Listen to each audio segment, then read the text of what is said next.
Voilà, il est déjà midi. Bonjour à tout le monde, bonjour à tous mes charismatiques. J'espère que vous allez bien. Moi, je me porte très bien. Et je disais tantôt avec mon équipe que Jésus est vivant. Jésus n'est pas resté en 2025. Caris n'est pas resté en 2025. On est rendu en 2026. Avec Dieu, nous ferons des exploits. Avec Dieu, nous sommes plus que vainqueurs. Jésus n'est pas resté dans la tombe. Jésus est ressuscité. Et il est ressuscité d'entre les morts. Il est monté aussi assis à la droite du Père. Et là où il intercède tous les jours pour nous. Alors, comme vous le savez, nous ne sommes pas seuls. Il a dit, je vous laisserai pas orphelins. Je vais vous envoyer le Saint-Esprit pour venir vous aider, vous accompagner. Donc, le Saint-Esprit est notre aide. Alors, Saint-Esprit soit notre aide à ce moment et celui qui est dans les besoins, que le Saint-Esprit que nous invoquons en ces lieux puisse accompagner cette personne-là. Alors, voilà, nous sommes dans la joie, nous sommes sur le plateau des Caris, vitrine pour Christ. C'est là où coule la joie, la paix, la présence de Dieu, l'onction. Alléluia. Donc, je suis vraiment dans la joie de savoir que je suis devant vous et je sais que vous m'aimez beaucoup. Alors, envoyez-moi des cœurs, envoyez-moi des étoiles. Alors, encouragez-moi s'il y a des questions. N'hésite pas à m'écrire à caris@christanaction.com. Alors, voilà. Donc, si vous voulez aussi encourager cette émission en donnant quelque chose monétairement pour vraiment que cet évangile puisse traverser les océans, partout où les gens vont regarder, qu'ils soient bénis. Alors voilà, donc je vous souhaite toutes mes salutations de mon église, de mon équipe, de tout le monde ici sur le plateau et recevez cela au nom puissant de Jésus. Alors ce midi, le Seigneur m'a mis à cœur de parler sur les services. Je sais que le mois de février, c'était le mois des services. Alors vraiment, le Seigneur m'avait mis des petites choses pour partager avec vous. Je sais qu'il y a de cela 2 ans ou 3 ans max, ceux qui regardent régulièrement Caris, on avait fait toute une série sur les services. On avait vraiment exploité tous les coins, les recoins de qu'est-ce que les services. Par la grâce de Dieu et cette année encore, on a parlé encore des services. Donc, je voulais soulever encore quelques points. Et cette émission, nous allons parler comment servir le Seigneur ou comment servir ton bien-aimé, la personne qui est en face de toi avec un cœur réveillé. Donc voilà, avec un cœur éveillé. Quand on parle de réveillé, donc il y a éveil, il y a réveil. Vous comprenez? Donc quand on parle de réveillé, donc servir avec un cœur réveillé, pour moi, c'est l'attitude du cœur, c'est l'attitude intérieure avant d'être l'attitude extérieure. Si t'as pas une bonne attitude du cœur, tu peux pas refléter vraiment ce qui est important à l'extérieur. Donc pour moi, c'est vraiment l'attitude du cœur, l'attitude intérieure avant d'être une action extérieur. Donc, nous devons vraiment, par rapport à notre cœur, pour que nous puissions ressortir quelque chose de bon, qui va sentir bon, que la personne va recevoir. Même pour Dieu, même pour notre service séculier, c'est très important. Alors, servir avec un cœur réveillé, c'est aussi accepter de ne pas toujours être vu ou applaudi, ou que tout le monde voie, ah oui, je suis en train de faire quelque chose de bon. Il faut que tout le monde voie, il faut que tout le monde me récompense. Non. Mais quand on fait un service, on rend un service, ce n'est pas quelque chose où tu t'entends en retour quelque chose, mais le Seigneur voit. Et quand le Seigneur voit, et il te bénira. Ça, c'est sûr. Donc, un cœur réveillé discerne aussi de travailler, de servir avec sagesse et pas mécaniquement, pas automatiquement, il faut comme si un robot. Non, ça vient vraiment du cœur, ça discerne où est-ce que tu vas mettre tes efforts, où est-ce que tu vas travailler. Alors, pour les services aussi, donc ce n'est pas un service où tu seras là pour murmurer. Donc voilà, donc quand tu murmures, tu ne bénis pas. Tu ne bénis pas, donc c'est comme si tu t'es plaint. Voilà, donc c'est vraiment pour nourrir l'âme de quelqu'un. Plus on sert Dieu avec un cœur réveillé, plus on grandit intérieurement. Plus tu donnes des services, plus toi-même tu te fais du bien. Parce que ce service-là ne restera pas vain. Ok? Alors, Romains 12 nous dit, 11, ayez du zèle et non de la paresse. Soyons fervents d'esprit. Servez le Seigneur. Donc, la Bible dit, l'apôtre Paul est en train de dire de servir, donc que nous ayons du zèle et non de la paresse. Parce que le service, ce n'est pas un service qu'on peut donner paresseusement ou prétentieusement, mais il faut avoir du zèle. Donc, un service motivé par l'amour, dirais-je. Pas par les devoirs. Absolument, je dois faire. Absolument, je dois servir. Mais je vais servir. Donc, vouloir faire quelque chose et non devoir.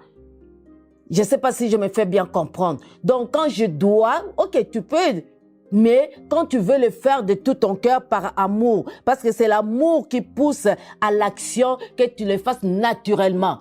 Quand tu ne suis pas derrière, il faut faire, tu dois, non. Quand tu veux le faire, tu le fais de tout cœur, même si ton boss n'est pas là, même si la personne que tu es en train de servir, ton boss n'est pas là, donc sois-en sûr que tu le fais avec amour. Amen. Alors, avant de servir avec nos mains ou avant de toucher avec nos mains, c'est avec le cœur. C'est pour ça que je parle de cœur, cœur réveillé. Le cœur réveillé, je viens de l'expliquer. Alors, si tu vas avec un cœur, sache que tu fais bien les choses. Ésaïe 6:8 nous dit, mais voici, envoie-moi. Quand il dit envoie-moi, donc tu acceptes d'aller avec tout ton cœur. Et les mains doivent suivre après. Le corps doit suivre après. Donc, c'est d'abord le cœur. Ton cœur doit être sensible. Ton cœur doit voir les besoins. Ton cœur doit écouter les besoins. On ne sert pas par obligation ou par habitude, mais on sert parce que c'est par amour que tu veux servir. Donc, voilà les clés que je voulais sortir. C'est le cœur d'abord. Les mains viennent après. Ton cœur doit se préparer à servir le Seigneur. Alléluia. Alors, 2 Timothée 1:6 dit, ravive le don de Dieu qui est en moi, qui est en toi. Alors, je l'interprète, ravive les dons, les services que Dieu a mis en toi.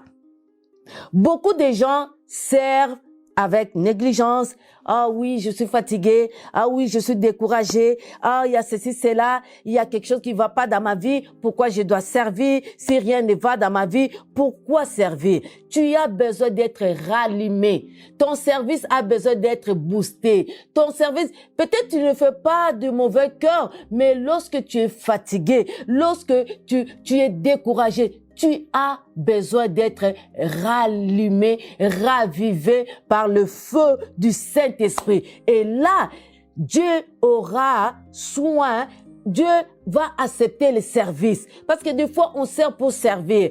Pasteur Fofi nous disait, on peut servir le feu étranger. On peut servir quelque chose où Dieu n'accepte pas. Les boités, les animaux boités. Si nous, en tant qu'humains, nous ne pouvons pas accepter cela, et à combien plus forte raison que notre Dieu peut accepter les feux étrangers, les services étrangers? Non. Nous devons revoir notre façon de servir le Seigneur. Donc, le réveil, le cœur réveillé, c'est quand Dieu rend... Ça, je vais le dire autrement. Alléluia, c'est fort. Quand Dieu rend à ses serviteurs la joie de les servir, c'est par un cœur réveillé. Alléluia. Écoutez-moi bien. On ne sert pas parce qu'on veut faire des choses pour faire ou pour être vu, pour être connu, mais on les sert par amour. Je l'avais déjà dit, donc je le répète. Parce que Jean 21 nous dit, ça c'est fort, c'est puissant. Il dit, j'aimerais lire ces versets, excusez-moi, pour qu'on ait une bonne compréhension. Même tu, Jésus est en train de dire à Pierre, Alléluia, même tu peux mes brebis.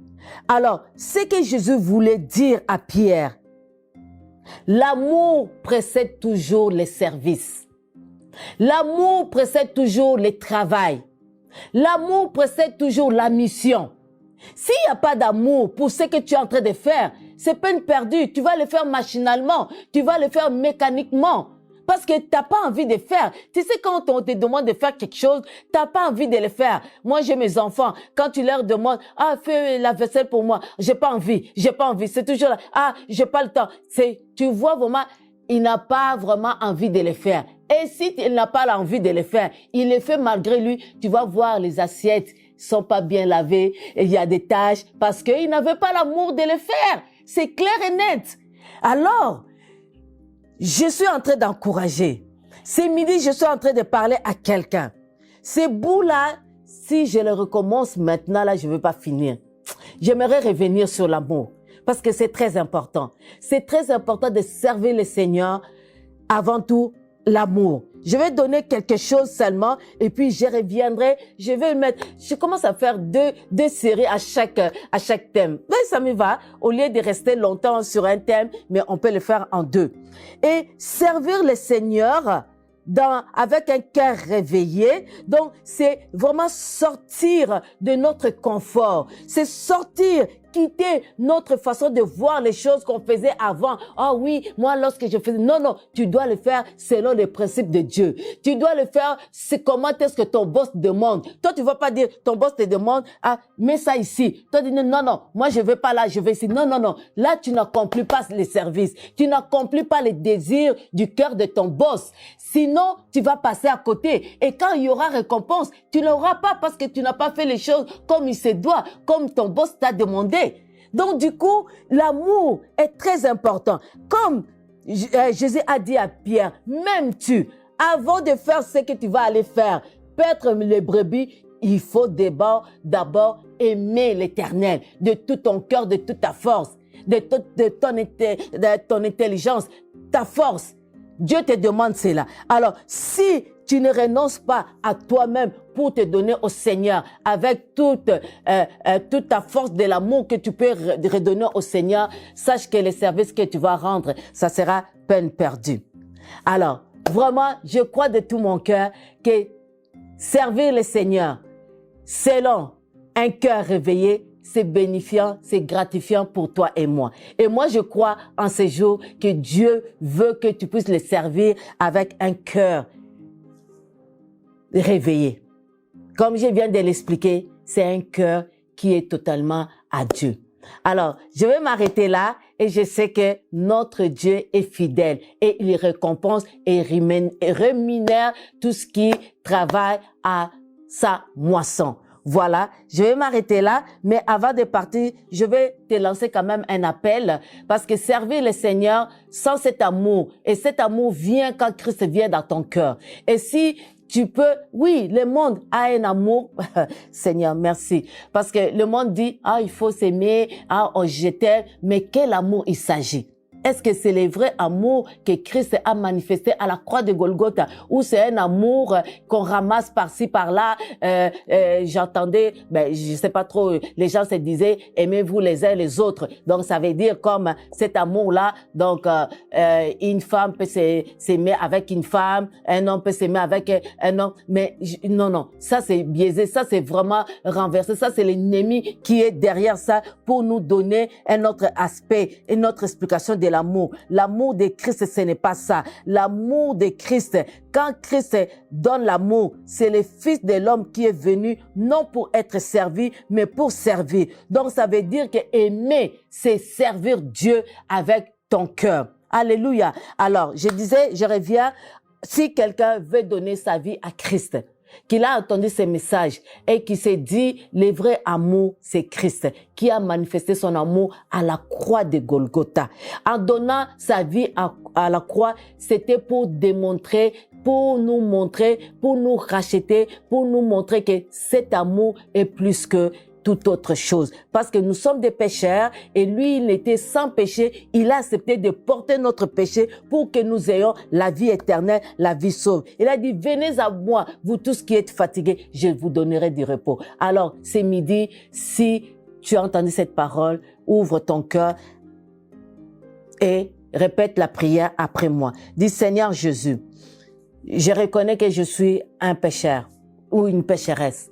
J'ouvre mon cœur et je t'invite de venir dans mon cœur. Sauve-moi, prends ma vie, pardonne mon péché, pardonne tout ce qui t'a pas donné gloire et je me répands de mes péchés. À la croix, tu as pris mes péchés, tu as pris ma maladie, tu as pris la malédiction et tu m'as donné la vie sauve. Et je te reçois comme le Seigneur et le Sauveur de ma vie. Inscris mon nom dans le livre de vie, ainsi je suis sauvé. Là, cette prière que tu viens de faire, bien aimé, il n'y a pas de complications. C'est la vraie prière et Dieu reconnaît quelqu'un qui fait cette prière avec sincérité, avec amour et ton nom est inscrit dans le livre des vies. Alors, voilà, je vais m'arrêter ici, là. Je vous aime beaucoup. C'était Fes Grace Suzy Endelo. Que la grâce et le bonheur vous accompagnent tout au long de ces mois. Au nom puissant de Jésus, je vous aime beaucoup.